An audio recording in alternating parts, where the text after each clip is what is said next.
Buenos días. Bueno, vamos a informar sobre la vacunación. Lo hacemos hoy porque está funcionando bien el Plan Nacional de Vacunación, se va avanzando.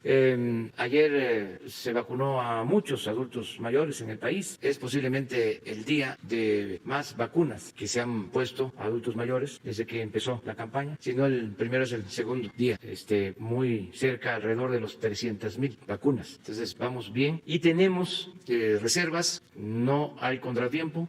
Quiero destacar que ha sido ejemplar la organización de la aplicación de la vacuna en general, pero de manera especial en la Ciudad de México, por el apoyo que se recibe del gobierno de la ciudad. Esto ha facilitado mucho las cosas, de que se avance bien. Y otra noticia buena es de que ya se está por cerrar un acuerdo con el gobierno de China para el envío de vacunas adicionales. Esto lo va a informar Marcelo Ebrard. Entonces, sobre eso vamos a hablar, informarles y luego abrimos para las preguntas y las respuestas. Muchas gracias, señor presidente. Con su permiso, buenos días a todas, a todos ustedes y a quienes nos escuchan desde otros ámbitos. Efectivamente, la vacunación y de hecho el control de la epidemia no tiene fechas, lo podemos estar exponiendo en todo momento. De hecho, ya se hace como diario en las tardes y nos toca hoy dar estas buenas noticias. Seguimos y para eso, ¿por qué la vacunación? Porque tenemos que seguir enfrentando con una de las posibilidades, herramientas y elemento directo para contener la epidemia, que son la vacunación. Pero ¿en qué estamos? Quisiera yo recordarles lo que en las tardes se conoce en cuanto a el estado que guarda la epidemia. Entonces, si me pasa la primera imagen, por favor. Como ustedes ven, los que lo han escuchado o lo ven por grabación, estas 7 semanas que llevamos en descenso se mantienen. Es un descenso en los indicadores generales y desde luego en los particulares para cada estado.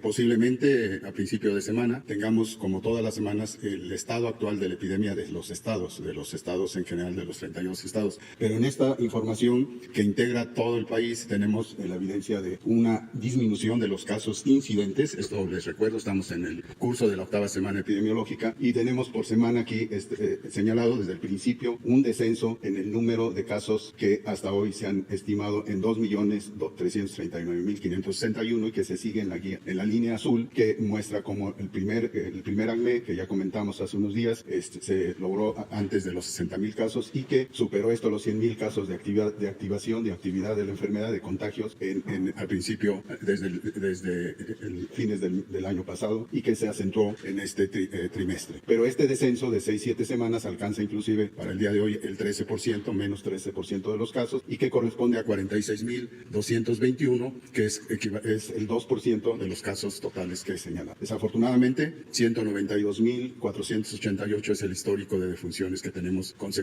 a consecuencia de este virus SARS-CoV-2. En la siguiente, por favor, que nos presenta en términos generales la evolución diaria de necesidad de uso de la hospitalización a nivel nacional. Como ustedes pueden ver, sigue una curva semejante a la anterior, donde tenemos la ocupación nacional prácticamente sin cambio desde hace 6-7 semanas, que corresponde a un 28% de la ocupación nacional de camas, tanto camas generales como aquellas que requieren de atención crítica con el uso de ventilador y otros insumos que se requieren. La siguiente, por favor. Y en lo particular, las camas generales que aquí están señaladas y que están ubicadas también con ayuda en el mapa, corresponde a lo más activo de la necesidad de hospitalización general. Ningún estado está en situación crítica de gran riesgo en la necesidad de camas. Este es un objetivo que ya con mayor experiencia en relación a la primera oleada o de casos, se logró hacer con mayor rapidez y mayor certidumbre. Y solo un estado, que es la Ciudad de México, se mantiene con 51% de sus camas generales ocupadas. Como ustedes ven, y resaltado en café en el mapa, solo 5 entre 30 y 49% del uso y 26 estados con menos del 30%, lo que da lugar a que hoy o ayer tenemos 23,507 camas disponibles a nivel nacional en camas generales. La siguiente, por favor. Y en cuanto a las camas con ventilador, es un panorama semejante. La Ciudad de México es el único estado que tiene 52% de ocupación de sus camas que requieren atención a pacientes graves y que requieren desde luego ventilador. 7 estados, un solo estado, nuevamente la Ciudad de México, que ya en un par de días estuvo por abajo de 50 y ahora tiene 52, y esta es una oscilación pequeña y no significativo. Pero 7 tienen entre 30 y 40. Recuerden que esto lo dividimos todavía en un segmento más para poder dar una apreciación que aquí se tiene de estos 7 estados, y en 24 de los 32 nuevamente la ocupación de camas de uso crítico, como lo he señalado, tienen el 24 en menos del 30%, que en cuanto a las disponibles en el país, hoy están en 8.143. Esto de ayer a hoy bajó un punto, estábamos en 30% de ocupación nacional y estamos en el 29%. La siguiente, por favor. Entrando al tema de seguimiento de las vacunas, como señaló el señor presidente, tenemos, cuando hay vacunas, se vacuna. Y si tenemos algunos periodos en los cuales en la gráfica, en los primeros días, esto se inició el 24 de diciembre, como ustedes ven, en vacunación, es porque no ha habido acceso y no hemos contado con el número de dosis para poder ser aplicadas. Como ustedes pueden ver, se superó la cifra de 300,000 aplicaciones en un solo día, en febrero, y desde luego a partir de eso ha tenido estas oscilaciones en número de aplicaciones debido a la disponibilidad de vacunas. Ayer tuvimos cerca de los 300, en 287,000 dosis aplicadas, y tenemos la seguridad de que este número se cambia porque el corte, como ustedes saben, es a las 4 de la tarde, pero hasta las 8 o 9 de la noche, debido a la demanda en ciertos sitios, se sigue vacunando, y estoy por recibir, espero que lo tenga ya, que se cerró el día, déjenme ver, en 362,582 aplicaciones ayer, el día de ayer. Esto, desde luego, lo pone como uno de los días que tiene, y estoy casi seguro que supera la cifra del mes pasado. Esta es una buena noticia porque realmente, y además no solo es el número, sino calidad de la aplicación, se ha logrado tener una organización mayor, la participación de todos los participantes, los 12 o 13 integrantes de cada una de las brigadas está funcionando, y todavía tenemos oportunidad de hacerlo con mayor número de brigadas alrededor de todo el país. La siguiente, por favor. El avance completo acumulado de vacunas nos señala que 3.488.118 son las dosis aplicadas hasta el 10 de marzo, que es cuando se hizo este corte. La siguiente, por favor. Y de acuerdo a los 3 esquemas de vacunación completos que tenemos, aquí está en las tablas, tenemos de atención al personal de salud, a la vacunación en aquellos profesionistas que están al frente de la atención todavía del COVID. Tenemos 812,774 primeras dosis y un 72%, que corresponde a 589,193 segundas dosis, se han aplicado. Esto, desde luego, es el primer grupo que se priorizó por las razones obvias de atención a quien recibe más el riesgo directamente de estar al frente de los pacientes. El personal educativo, que como ustedes conocen, se realizó en Campeche cuando era el único estado en condiciones de tener a su personal educativo listo, para que se está preparando en un protocolo muy riguroso, muy claro, para poder iniciar el regreso a clases. Se ha aplicado prácticamente en la totalidad del personal educativo primera y segundas dosis. Y en relación al grupo de importancia sobre los efectos directos que se tienen en cuanto a número de casos, en número de fallecidos, y de aquellos casos que lograsen todavía infectarse con una situación ya de vacuna previa, es muy difícil considerar que van a ser graves. Esta atención a las personas adultas mayores, como ustedes saben, en una vacunación extensa logra que disminuyan la mortalidad, los casos fatales, pero también extiende, en un estudio reciente, muy bien formulado a pesar del corto tiempo, el uso de las vacunas logra que la vida, de los años de vida de las personas vacunadas, se mejore en una forma significativa, y no solo el evitar tener la enfermedad o fallecer. La siguiente, por favor. No hay variantes, como ustedes saben, tenemos un 0.3%, afortunadamente un porcentaje muy bajo comparado con otras vacunaciones, de efectos colaterales graves en la aplicación de esta vacuna. Esto da y recuerda la importancia que en el camino científico se logró, teniendo en cuestión de meses vacunas que, en términos generales, ahí tenemos ese común denominador, hay una seguridad en su aplicación, y esto desde luego nos da que solo 11.360 casos han sido notificados, de los cuales menos del 1% han sido graves, y la gravedad es que los síntomas se continúan más de horas y se decide a seguir atendiendo, hospitalizando pacientes. Los más graves han sido reacciones alérgicas, que después de un manejo inmediato y de seguimiento por algunos días salen y se recuperan prácticamente en su casi totalidad. Solo están en la actualidad 21 casos, sumando estos los de ayer, que están hospitalizados en observación. Y repito, y no hay diferencia con las vacunas, puesto que todas son igual de seguras, pero sí en el número, por el número de dosis aplicadas. La siguiente, por favor. Ayer llegaron el complemento de las 200,000 vacunas, que es la segunda dosis de aquellos que recibieron la primera de Sputnik, de esta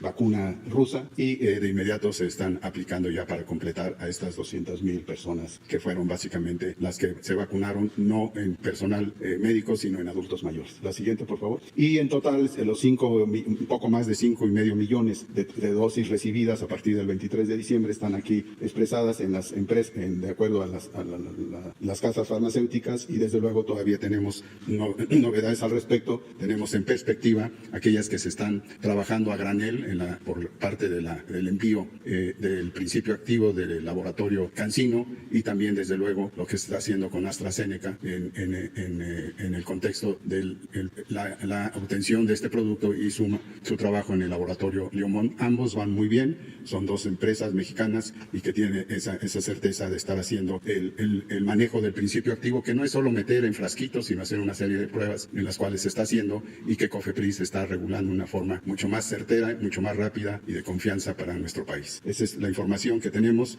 y repito, hoy es un día que recuerda que se puede vacunar cuando hay vacunas y cuando hay equipo que lo realice con la calidad que se está haciendo en las brigadas de vacunación. Muchas gracias. Bueno, con su permiso, señor presidente, vamos a ver las imágenes de hace, ¿qué será?, hora y media de la llegada a México del principio sustancia activa de la vacuna CanSino, que como ustedes saben, les recuerdo, es de una sola aplicación. Hoy llegaron a México. Adelante, sí.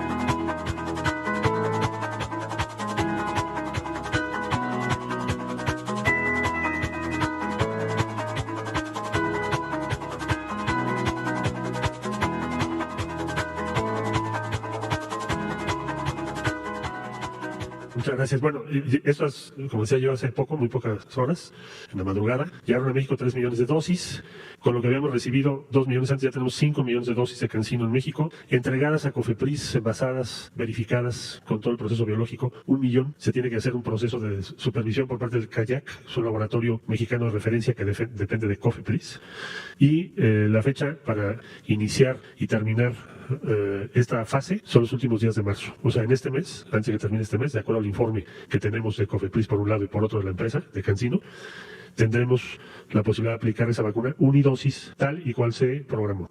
¿De dónde viene todo esto? Bueno, esto empezó en agosto del año pasado. En agosto del año pasado hubo dos cosas muy importantes que hacen que México tenga la posibilidad de tener vacunas producidas aquí.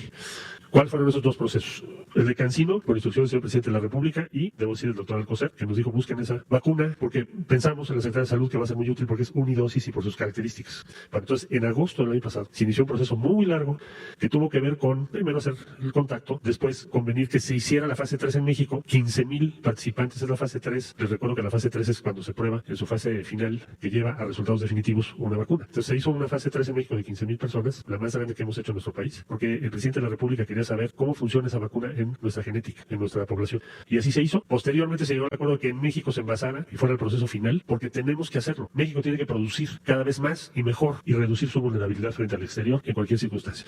Bueno, pues hoy llegaron 3 millones. Ya se le entregó a COFEPRIS el primer lote de 1 millón. Llegan hoy otros 3 millones más otro millón que ya está en proceso. Síntesis, última semana de marzo. Entonces, CanSino estamos estimando que COFEPRIS le dé su autorización final y se empiece a aplicar en México.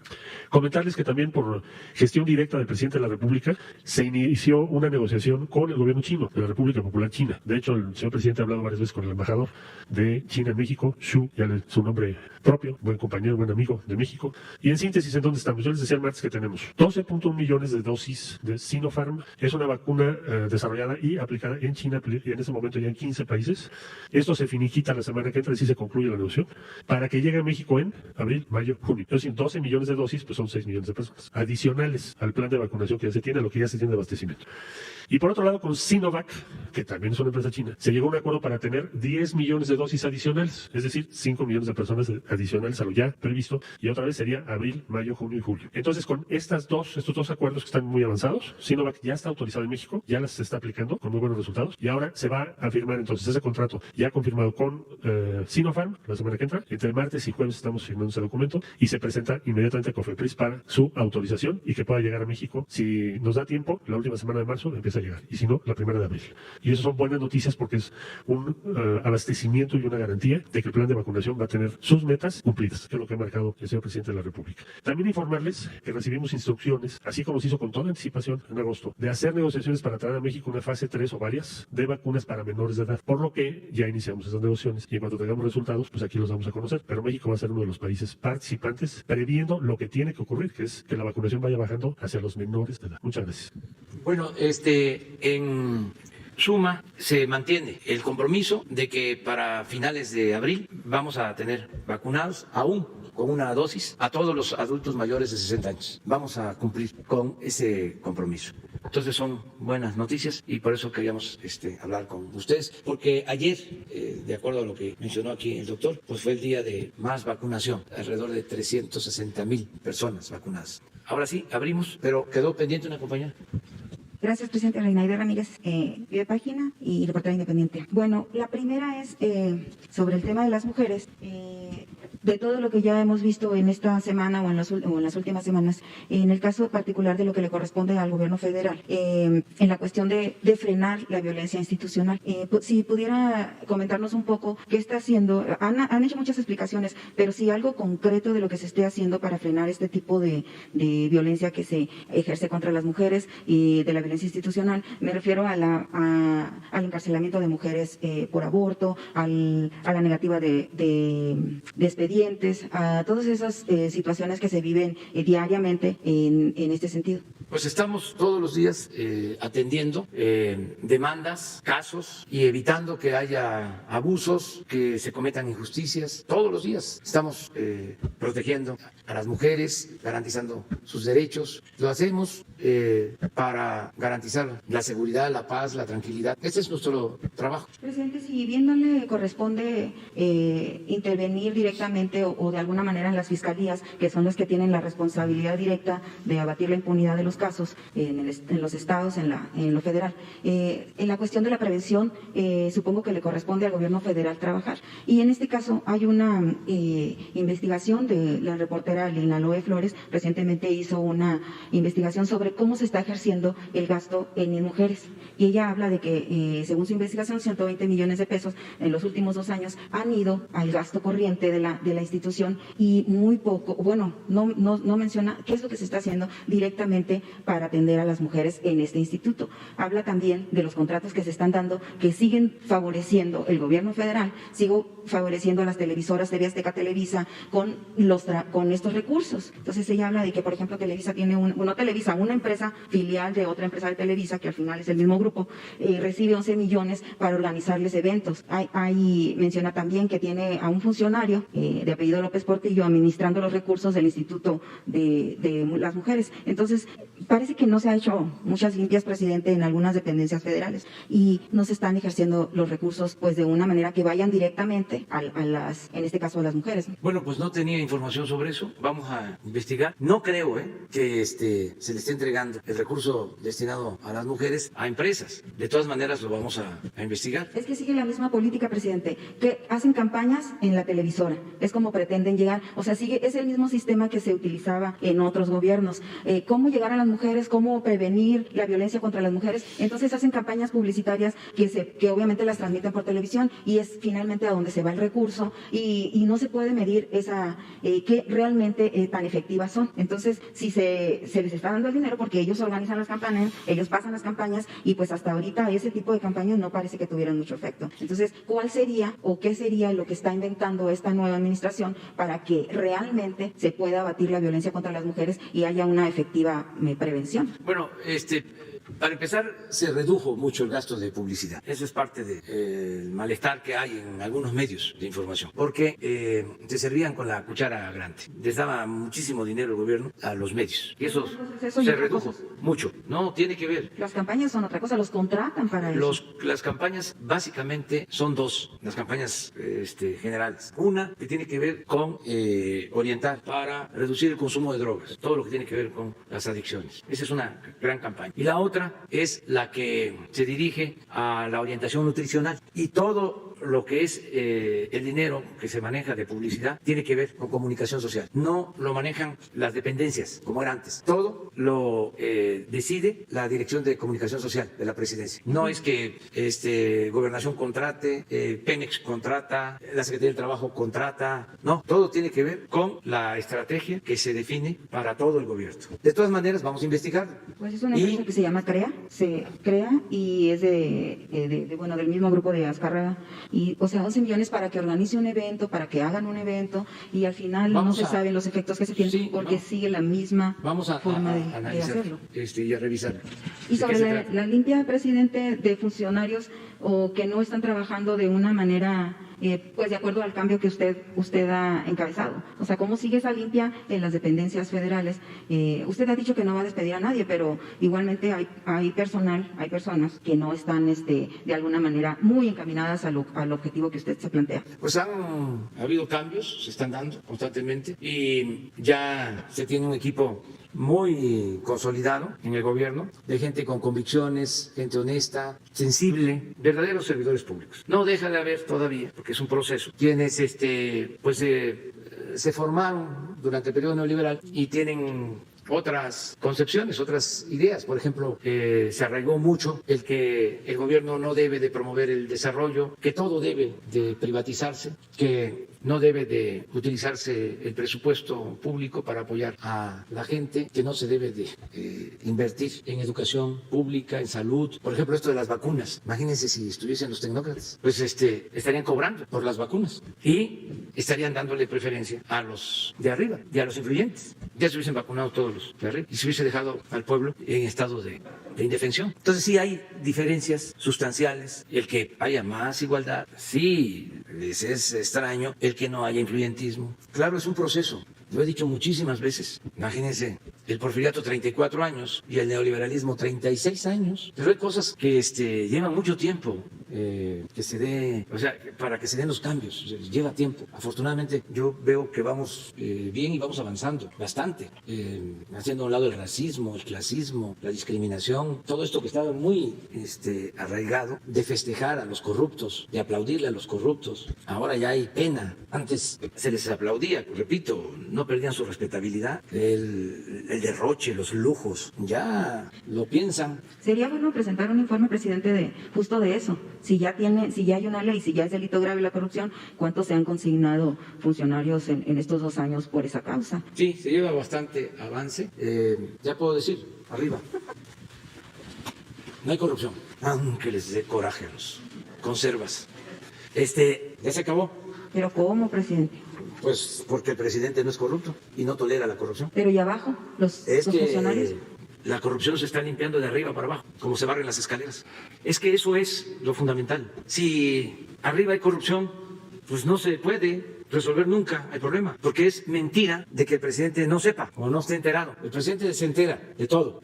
Puede ser que algunas cosas se oculten, pero pronto se sabe. Me llevé tiempo en saber cómo estaba lo de los reclusorios, pero al final me enteré y no me quedé callado. Me enteré de que se tenían contratado 8 reclusorios y que se pagaban 16,000 millones de pesos al año. Me enteré del contrato o de los contratos de los gasoductos. Me enteré de los contratos de Odebrecht. Me enteré de la compra de la planta de fertilizantes. Me enteré del negocio de la industria eléctrica de las empresas extranjeras que venden la luz a precios elevadísimos con la bandera de energías limpias, no contaminantes. Y todo eso se ha ido ordenando. Me enteré de que en 36 años no aumentó el salario mínimo, al contrario, en 36 años el salario mínimo perdió poder adquisitivo. Y no solo me entero, sino que tomamos decisiones. Me enteré de que las comisiones de las AFORES eran de las más altas del mundo y ya son de las más bajas, en beneficio de los trabajadores. Ahí vamos, avanzando. Pero, presidente, Poco a poco. ¿cómo se puede hacer?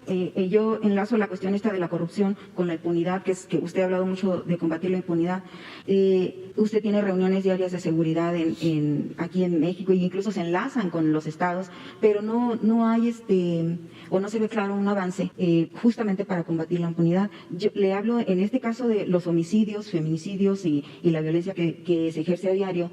Hablan de 10 mujeres que en promedio son asesinadas. Y en el caso de Sonora, por ejemplo, hoy acaba de haber un homicidio muy terrible. Usted comentaba que está enterado y todo se comenta en seguridad, pero ¿qué información tiene usted del homicidio de Cecilia Yepis Reina, una funcionaria de un gobierno municipal de Morena, encontrada asesinada después de 2 meses de estar desaparecida en Nogales? O sea, ¿qué información tienen de eso? ¿Y cómo hacer que se llegue realmente a investigar, a combatir toda esta impunidad? Porque en este caso, pues ya encontraron el cuerpo, pero muchas investigaciones se quedan en la nada, se quedan en la impunidad y en el caso de Sonora solo atienden los casos mediáticos. Si es un tema mediático, es el que se investiga y se resuelve casi por arte de magia, rápido, pero cuando son casos de gente que no levanta la voz, que no hace manifestaciones, que no tiene recursos pues no sé, no tiene la manera de manifestarse, de alzar la voz para decir aquí me mataron a esta persona, aquí está desaparecido mi familiar. Si no se alza la voz, presidente, no lo resuelven los casos o intentan resolverlos. Entonces, si usted tiene mesas de seguridad aquí y hace mesas de seguridad allá, pues ¿qué es lo que se está haciendo? ¿Por qué no funciona? ¿Por qué no caminan? ¿Por qué no hay seguridad? En el caso de Sonora no hay seguridad en las carreteras. Se está avanzando mucho. Ayer mencionaba Shaila eran 2 camiones llenos de jornaleros, presidente, que fueron asaltados por hombres armados e incendiados. Entonces, es que se está haciendo para combatir la impunidad y que la gente salga pues libremente a la calle sin el temor. Pues estamos avanzando.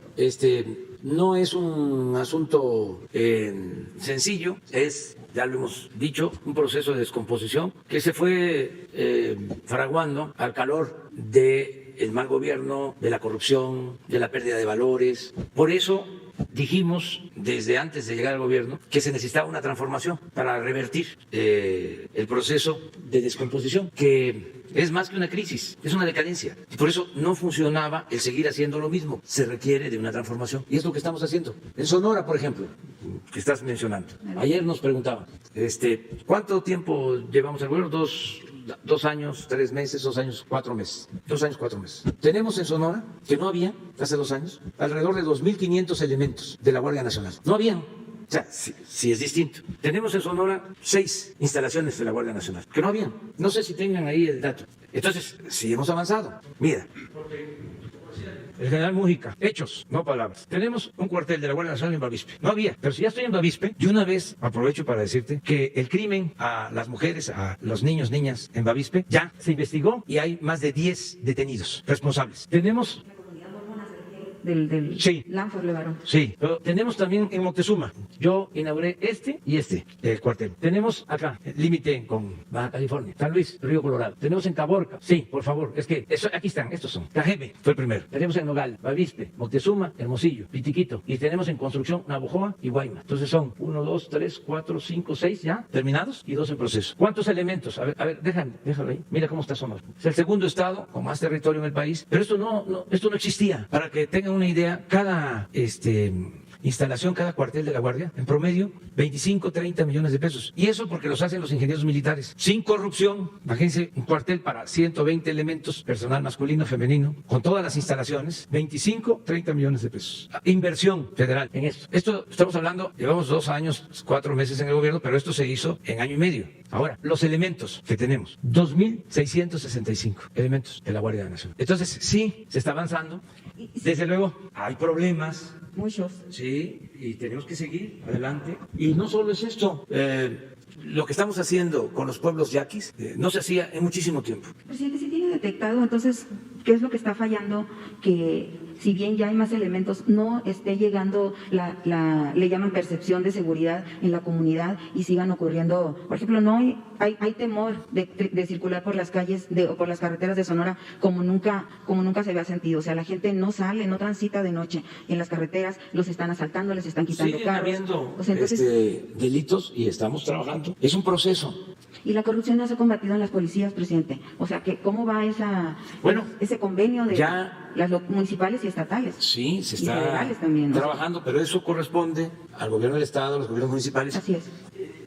¿Qué significa esto? Si vemos, ojalá y tengamos el dato del número de elementos de la Policía Estatal. O sea, estos, incluso va a incrementarse el número, va a llegar a 3.000 aproximadamente. Son 2.600. ¿Por qué no nos siguen el dato de cuántos policías estatales hay en Sonora? Y todos los estados están haciendo un esfuerzo.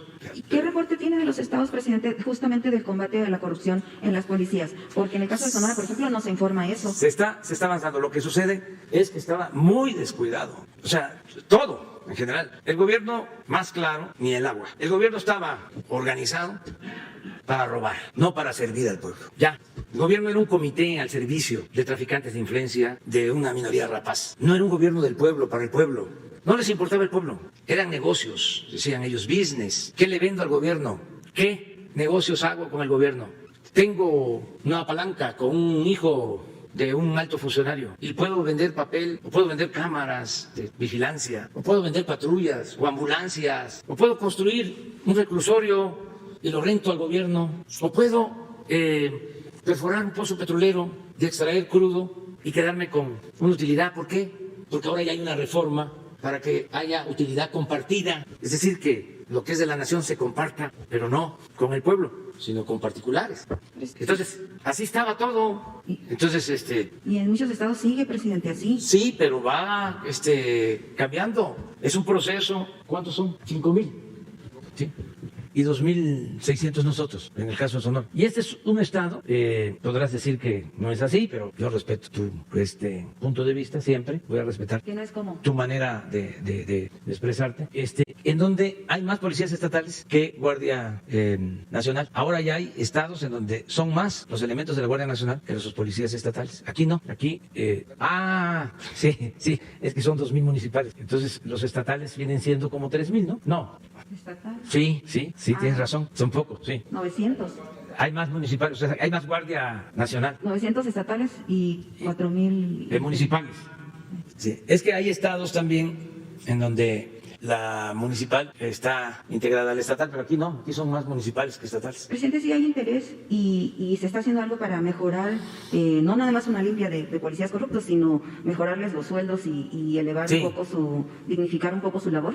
En todos lados. Su calidad de vida. Sí. ¿Qué se está haciendo, por ejemplo? Lo están haciendo, ¿Qué informes tiene de Sonora? no tengo un informe así preciso, pero en general todos los gobiernos estatales, incluso los municipales, están haciendo esfuerzos para pagarles mejor, que tengan seguridad social, los policías constantemente, porque si no son cooptados, no resisten la tentación del ofrecimiento de las bandas para que estén al servicio de las bandas. Entonces, pues tienen que tener primero convicciones, deseos de servir, ser honestos, pero también que reciban buenos salarios, que tengan prestaciones. Eso es lo que se está procurando en todos lados. Hay inclusive estados en donde han aumentado hasta el doble el pago a policías. No de Sonora, el caso. No conozco el caso. Porque incluso ahí les quedan a deber, por ejemplo, el fines del año pasado me comentaba alguno de ellos, me mandaban información de que no les estaban pagando, les estaban reteniendo los pagos de las quincenas y es en la policía estatal. Entonces, a lo mejor para acá pasan unos datos los estados, pero pues finalmente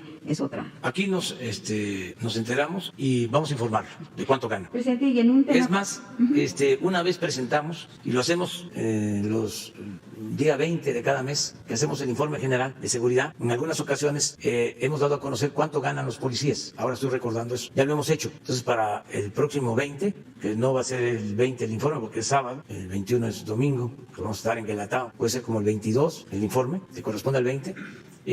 vamos a dar a conocer ese dato de cuánto ganan los policías en los estados. Gracias. Presidente, y aprovechando que está aquí Marcelo Ebrard, usted, antes de que se ausentara por estar enfermos de COVID, usted me ofreció que me iban a entregar una información que yo había solicitado, porque usted dijo que no hacía falta solicitarla a través de transparencia, que el gobierno era abierto y podía entregar. Entonces, aquí el secretario de Relaciones Exteriores fue uno de los que no atendió su instrucción y hasta el día de hoy no me ha entregado la información. ¿Es lo de Matamoros?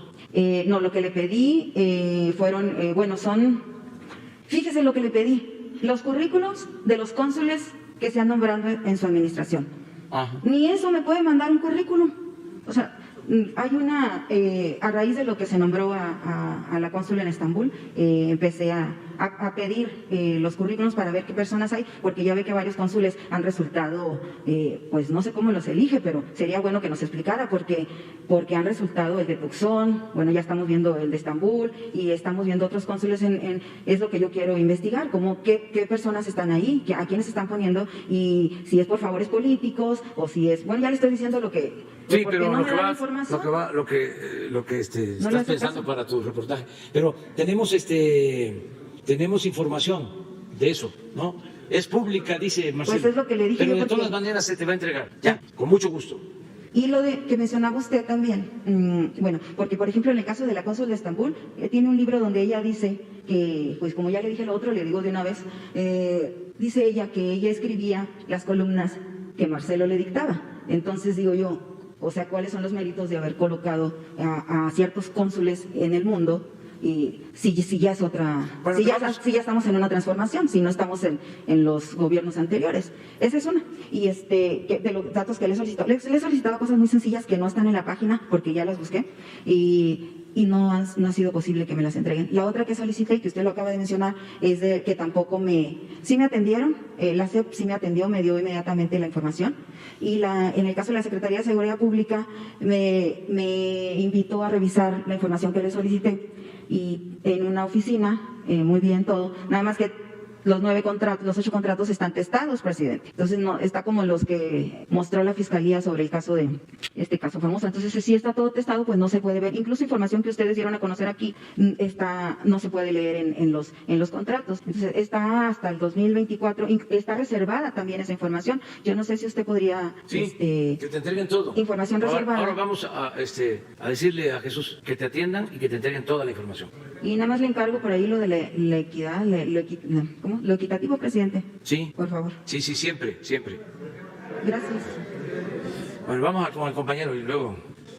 Ahora mismo se ve con Jesús. Señor presidente, muy buenos días. Daniel Marmolejo, de Cuarta República, Voces del Periodista. Buenos días, señor canciller, señor secretario. De volada, por respeto a los compañeros.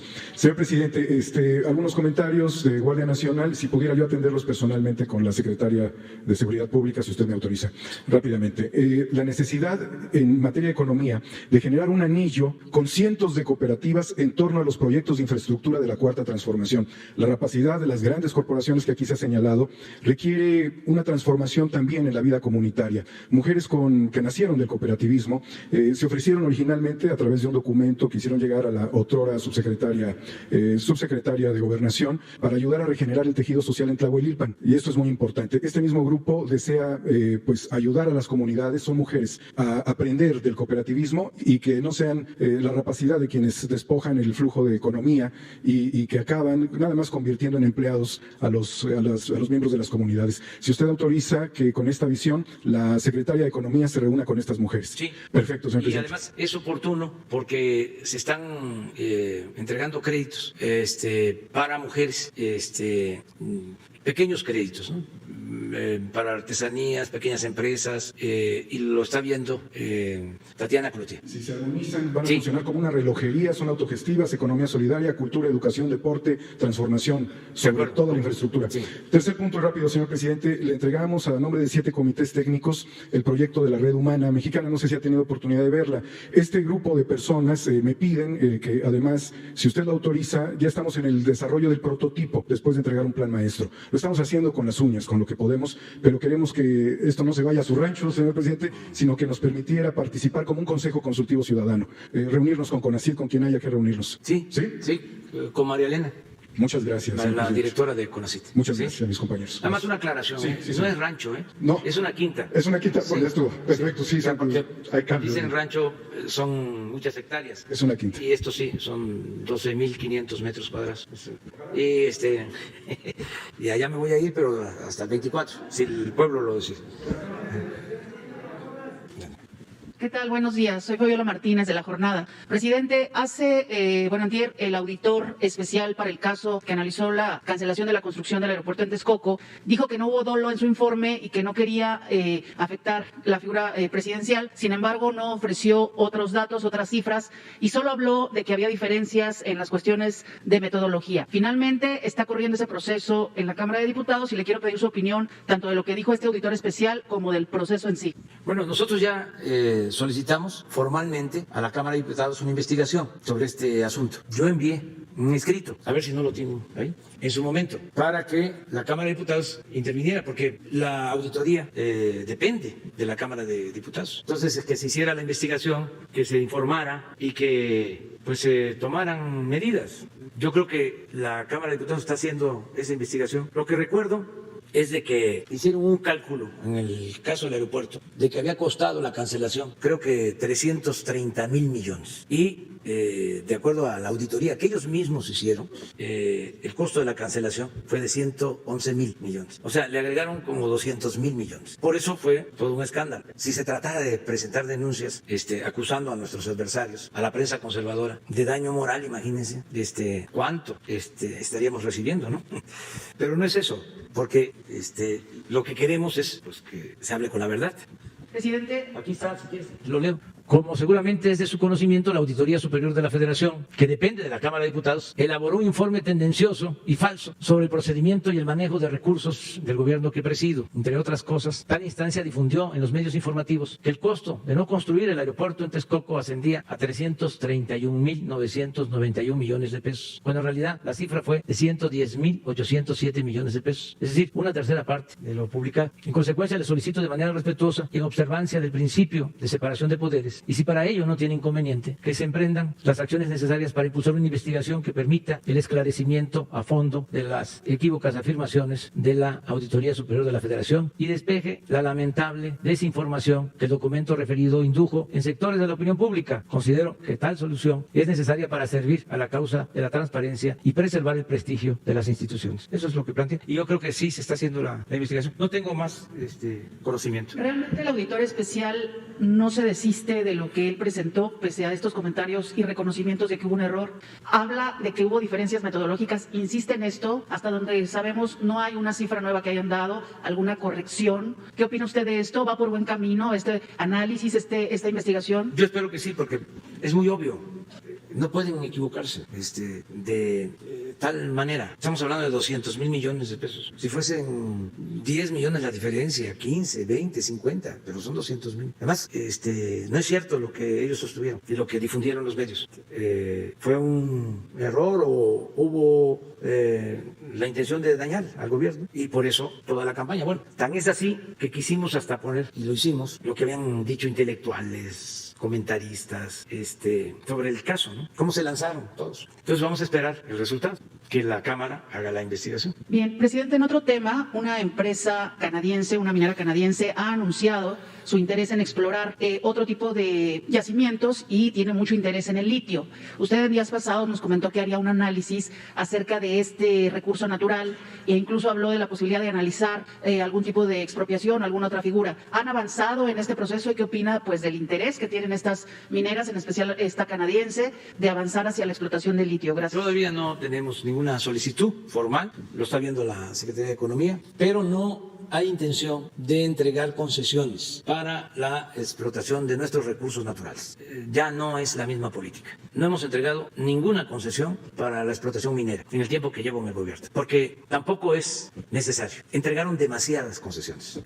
Fue una fiebre de concesiones, muy parecido a lo que fue la fiebre de los baldíos durante el Porfiriato, pero le ganó en entrega de superficie, de enajenación del territorio nacional. En aquel entonces Porfirio va a haber entregado alrededor de 60 millones de hectáreas del territorio nacional, con las famosas compañías deslindadoras, que consideraban de que era una porción del territorio baldía. Entonces se estableció un convenio entre el gobierno y una empresa deslindadora. La empresa deslindadora siempre vinculada al gobierno, o sea, abogados de la oligarquía, empresarios vinculados al Porfiriato. Entonces les daba la concesión. Si deslindaban 300.000 hectáreas, 200.000 se consideraban terrenos nacionales y 100.000 era el pago a la compañía deslindadora. Pero todavía de esas 200.000 que se consideraban terrenos nacionales, se ponían en venta. Si costaba, qué sé yo, $1 la hectárea, las ofrecían a 5 centavos a la misma empresa deslindadora. Así se hicieron los grandes monopolios,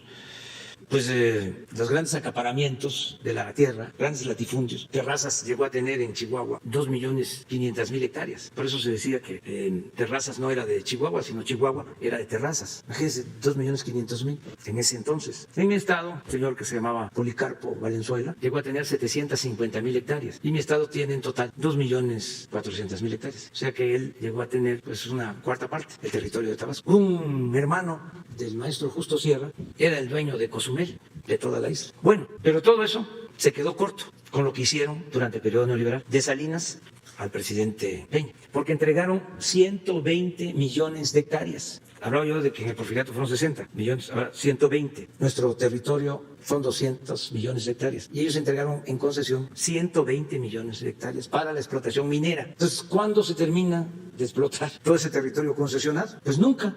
Nunca. ¿Pero por qué entregaron tantas concesiones si no iban a alcanzar a explotar todo? Porque con esas concesiones especularon en el mercado financiero. Entonces ya no podemos seguir otorgando más concesiones. ¿Se va a proteger el litio? Vamos a ver qué importancia tiene, mejor dicho, qué beneficios tiene para la nación. Pero los recursos naturales de México tienen que beneficiar al pueblo de México. Decía el general Cárdenas que el que entrega los recursos naturales del país a extranjeros, sí, y es traidor a la patria. Por último, presidente, ¿qué se va a hacer en estos días? Supongo que hay una premura por garantizar las claves de medicamentos y otros suministros y vacunas del esquema universal que salieron de este esquema administrado, apoyado por la Agencia de las Naciones Unidas, de estas compras consolidadas. Sabemos que hay pues un problema porque algunos contratos vencen en este mes de marzo, y tendrían que agilizar la solución por estos días. ¿Qué han pensado en el gabinete? ¿Qué van a hacer? Gracias. ¿Tú te refieres a los contratos que tenemos con Naciones Unidas para las vacunas? Sí, los medicamentos en general. Medicamentos. El esquema universal, es decir, las que no son COVID. Todas estas requerimientos de medicinas y suministros que entiendo van a tener que ahora comprar de emergencia porque no entraron en esta compra consolidada general. Ya estamos haciéndolo. Antier hablamos de esto. Ya tenemos un pedido con la ONU de todos los medicamentos, y los que no se consiguieron mediante este mecanismo ya se están adquiriendo en Alemania, en Corea y en la India. Estamos en eso. No van a haber, al contrario, se va a resolver en definitiva el problema del abasto de medicamentos, como nunca va a haber medicamentos. Y va a garantizarse la gratuidad de los medicamentos. ¿Por qué nos va a alcanzar para que los medicamentos sean gratuitos? Porque no hay corrupción.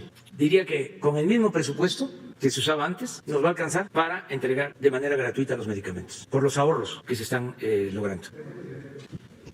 Gracias, presidente. Buenos días a todos. Daniel Blancas, de Crónica. Le quiero compartir dos temas rápido, presidente. Uno, he documentado durante los últimos días un aumento generalizado en todo el país del precio de la tortilla, alrededor de 2 y 3 pesos en todos los estados del país. También he platicado con los con los tortilleros, y lo que me refieren es que hay escasez de maíz. Y la pregunta del reportaje fue, ¿por qué en un país que produce 24, 27, hoy será de hecho el mejor año en las últimas décadas, 28 millones de toneladas de maíz, hay escasez cuando la demanda nacional de maíz de consumo humano es de 12 millones. ¿Dónde están las otras toneladas de maíz? Lo que he podido documentar es acaparamiento y especulación de harineras como Minza y Maseca y otros grupos comercializadores. Esto se está traduciendo en la principal afectación, que son las familias más pobres. Usted sabe la importancia que tiene la tortilla en México. La pregunta es, ¿cuál es la estrategia para frenar la escalada de precios de estos productos básicos, en especial la tortilla, presidente? Estamos impulsando todo lo que es la producción de maíz. Está creciendo la producción de maíz porque se está apoyando apoyando a los productores de maíz. Lo más importante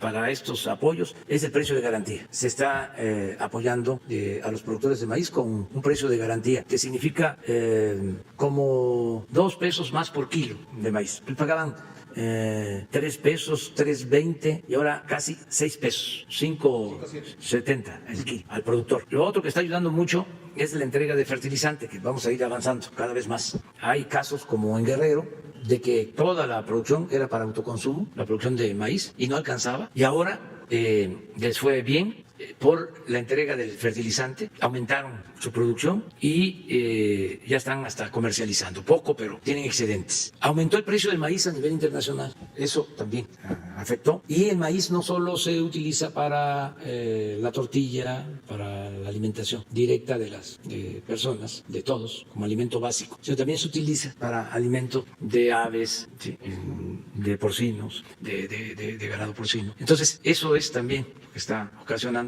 este incremento. Ya estamos viendo, lo mismo nos está sucediendo con el frijol, pero ahí es por otra razón. Ahí es porque se nos redujo la producción por la sequía, heladas, pero también ya lo estamos atendiendo. En este caso, abriendo para importar frijol y controlar el precio, porque se estaba dando mucha especulación. Hay especulación, pero ya estamos interviniendo. El problema no es producción, presidente, porque No. hay las suficientes toneladas Sí. de maíz o de millones de toneladas en el país. El problema es que acaparan. ¿Cómo se explica usted que una comercializadora o una harinera compre a un productor a 4,000 pesos, a 4,000 pesos la tonelada de maíz en Sonora y la venda a 7,000 pesos? ¿Y cómo se explica usted que esos mismos 4,000 que le cuesta la tonelada los venda en harina en 15,000 pesos, presidente? Sí, estamos viendo eso. Incluso aquí tratamos el tema y planteamos de que las dos empresas, Maseca y Minsa, ayudaran manteniendo los precios. Pero ellos también argumentaron de que tenían incrementos y hubo aumentos, pero en efecto más de lo que tenía que reflejarse en el precio final. Estamos en eso. ¿Está usted pensando en un programa de subsidio de la tortilla a las familias más pobres del país? ¿Se puede considerar? No, queremos apoyar al productor. El subsidio lo queremos mantener con el precio de garantía y buscar que se mantenga el precio de la tortilla. O que su gobierno sirva de enlace entre los productores y los tortilleros. Lo estamos haciendo. Para que Sí, eso sí está contemplado. Sí, estamos haciendo. Es muy sencillo. Mire, ¿cómo me van a calificar? ¿Cómo nosotros mismos queremos que nos midan sobre la atención a los pobres, al pueblo, y lo que tiene que ver con la economía popular, no con la macroeconomía, sino lo que tiene que ver con el pueblo, la tortilla y el frijol y el pan? Es la relación salario-tortilla. La UNAM, Escuela de Economía, ojalá y tengamos esos datos pronto, año con año hacen un análisis de los precios de los básicos, maíz, frijol, no maíz, es tortilla, frijol, pan, los básicos, en comparación con el salario. Y recuerdo que hace, no sé, en los 80, mediados de los 80, de acuerdo a esta investigación, un salario mínimo alcanzaba para adquirir 50 kilos de tortilla. Cuando nosotros llegamos al gobierno, a finales del 18, ya el salario solo alcanzaba para 6 kilos, salario mínimo de tortilla. ¿No tienes ahí el dato nuevo? No sé si lo tienes actualizado, pero ahorita vamos a ver. Entonces, sí nos importa mucho, o sea, el que se mejore el poder adquisitivo, porque no solo es aumentar el salario, sino que no haya inflación y que el salario rinda, alcance. Afortunadamente hemos mantenido controlada la inflación, que se debe en mucho al control que tenemos, y ahí sí, de manera directa, y lo vamos a sostener durante todo el sexenio, de la gasolina. Eso es un ancla. Sin embargo, ha subido, presidente, ha subido el precio de la gasolina y del gas también. Sí, pero porque hay especulación, se pasan, como diría nuestro amigo Sheffield, se pasan, no voy a decir lo demás, porque estamos dando un subsidio en el cobro del impuesto a gasolineros. No tienen por qué incrementar el precio de la gasolina más allá de la inflación. Y ese es mi compromiso y lo voy a sostener. Que estaba yo viendo ayer en el Financiero, así como quieren que meter miedo, ¿no? Que haya catástrofe. Proyectaban de que viene el gasolinazo. Pues no viene. No va a haber. Ahora sí que lo que diga mi dedito. Se va a mantener. O sea, es muy sencillo.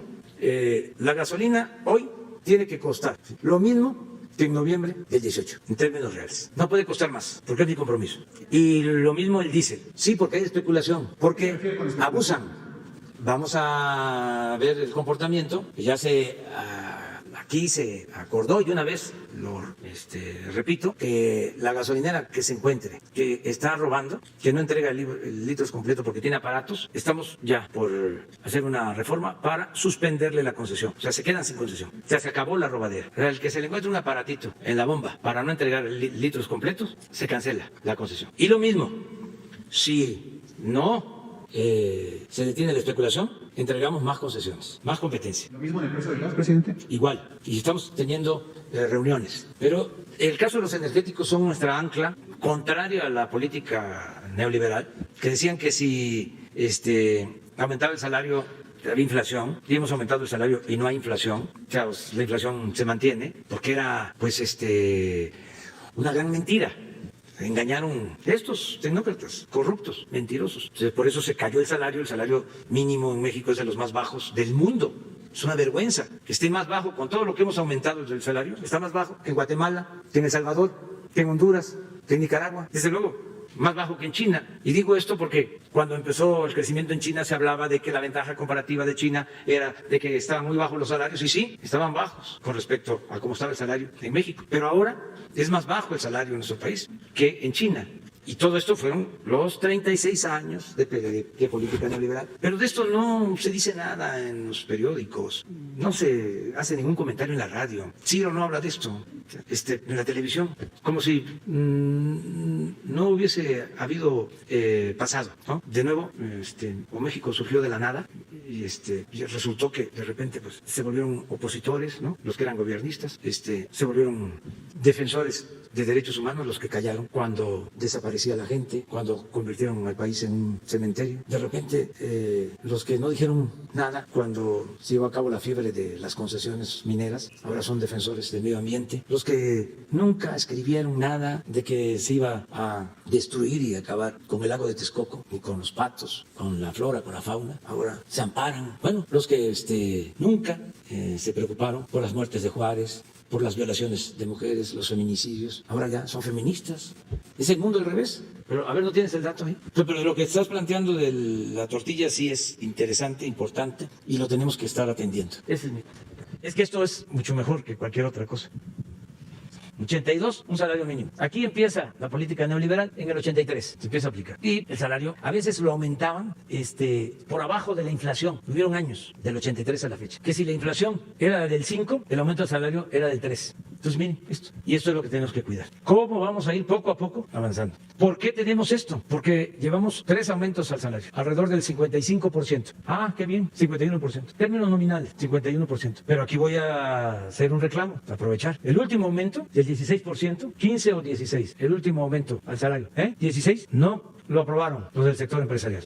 Lo aprobó el sector obrero, la comisión. Pero también me refiero a algunas organizaciones del sector empresarial que no aprobaron. Por ejemplo, la Coparmex no aprobó el aumento. Tengo la duda sobre sí, 15. Sí, no lo aprobó. Esto es lo que pasó. Y en el caso de la frontera fue el doble el primer año. A ver si lo tienes el de la frontera. Ahorita está en 141 general y este es el de la frontera. De 88 a 203. El último no lo aprobaron en el sector empresarial porque hicieron una votación de las organizaciones del sector y Coparmex encabezó la negativa. En cambio, la asociación que antes era de hombres de negocios y ahora es Consejo Mexicano de Negocios, aprobó el aumento. O sea, los más importantes empresarios apoyaron. Sin embargo, Coparmex, los más vinculados a la cuestión partidista, se opusieron. Entonces, esto es lo que tenemos que estar pendientes y, desde luego, es aumento de salario sin inflación. A ver, ¿por qué no pones la gráfica de la inflación? Desde que estamos. ¿Cómo se cae el mito de que el aumento del salario produce inflación? Pues no es cierto. Eso fue lo que manejaron los tecnócratas desde hace mucho tiempo. Carlos Torres debe de tener. Y tenemos pendientes otras cosas, pero bueno. Sí, mientras está la tabla, le puedo compartir el segundo tema rápido. Presidente, este tema no tiene mayor mérito periodístico que haber sido receptivo con las personas que lo denunciaron, que son principalmente servidores de la nación.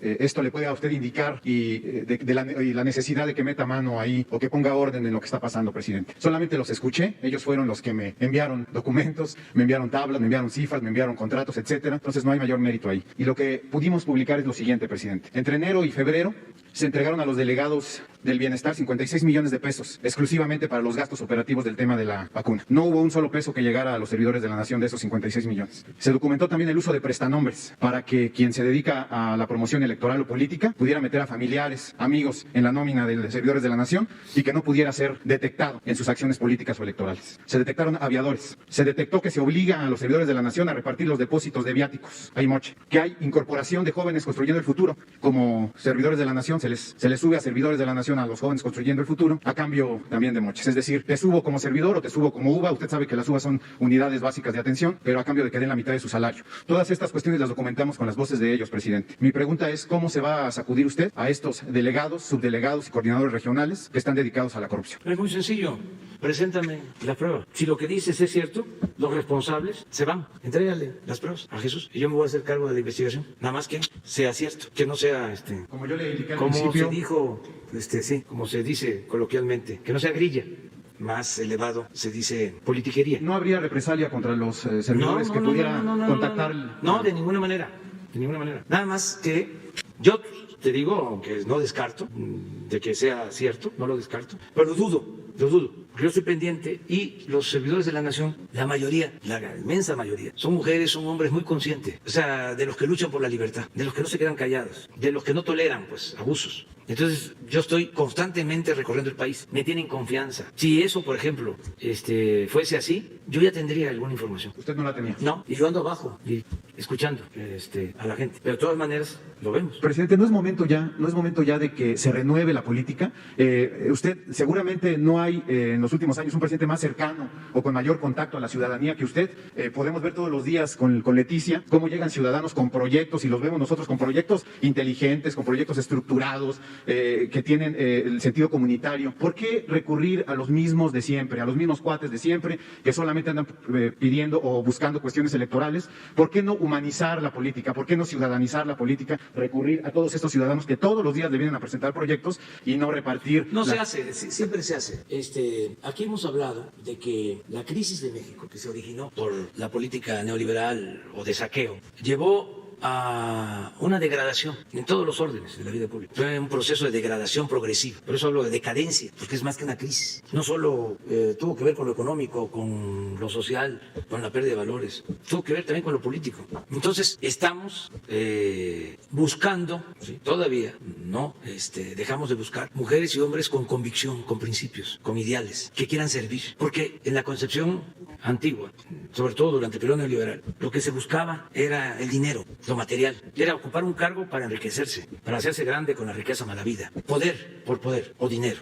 O sea, soy diputado, soy presidente municipal, soy gobernador, actuar con prepotencia, hasta cambiaban la forma de vestirse, de caminar, de hablar, empezaban a hablar físico, algunos hasta se iban a escuelas para cursos de dicción, para que no se comieran las heces o las dijeran de más. Entonces, esa era la forma, ¿no? El cargar el portafolio del jefe, que ahora son las que usted quiera que sean, señor, la lambisconería, esa era la política. Y el robo, crecían de inmediato las uñas. Así fue. Aprovecha ahorita que tienes la oportunidad, no seas tonto. Entonces, se requieren servidores públicos honestos, como los hemos tenido en otros tiempos, como fueron los liberales, los que enfrentaron a los conservadores y enfrentaron la invasión extranjera, militares que surcían sus uniformes. Hay una frase bellísima de Riva Palacio, a ver si no la pones. Cuando se regresa a México, se restaura la República y 1867, después de la intervención, va Riva Palacios a ver al presidente Juárez.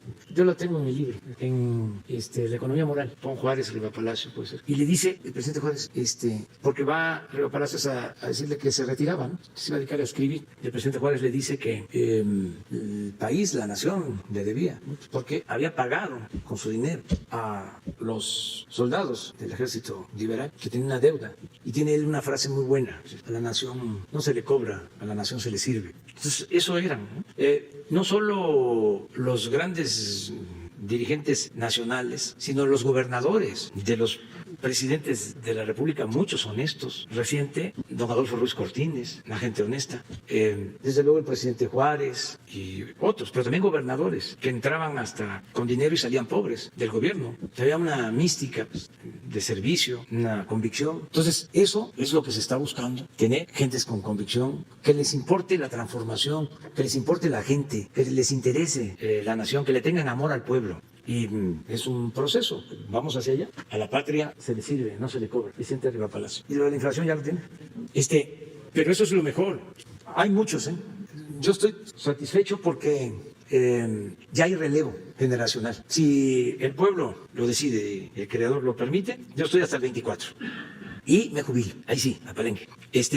Pero jubilar es no volver a participar en nada, no opinar. Estoy haciendo ya un trabajo, me estoy preparando psicológicamente para eso. Ya tomé la decisión que para alejarme por completo voy a escribir. Tengo un libro que quiero hacer pendiente sobre el pensamiento conservador en México. ¿La transformación no termina con Obrador? No, entonces me alejo por completo y ese libro me va a llevar como 3 años. Entonces ahí voy a estar ocupado, creo que voy a tener mi pensión porque ya voy a completar más de 20 años. Estuve como 5 o 6 años en el INI. Tengo mis comprobantes de que pagué al ISSSTE mis cuotas. Luego estuve como 5 años en el INCO, Instituto Nacional del Consumidor. También pagué mis cuotas. Ya son como 10, 11 años. Luego fui jefe de gobierno. También pagué mis cuotas, como 5. Y el tiempo que voy a estar acá ya va a ser como 20. Entonces ya pues me va a alcanzar. Porque la vida en Palenque no es muy cara. Además, Beatriz ya tiene su trabajo. Entonces voy a dedicarme a eso. A escribir con todo respeto y cariño. No voy a estar recibiendo a nadie que tenga que ver con la política. Ya no voy a meterme en nada. Pero estoy muy contento porque hay relevo. Porque es de la generación que sigue. No sé si me explico. O sea, yo tengo 67. De 50 para arriba, incluso, hay mujeres y hombres. Se van a enojar los adversarios, pero la verdad, sí hay relevo, ¿eh? De este lado, ellos tienen problema, nosotros no, es un abanico. Ya vamos a hablar si todavía falta. Miren, quitar la inflación. Entonces, eso es lo que proyecta el Banco de México. Ya es la hora del café con leche, nos vemos mañana. Adiós. Mañana.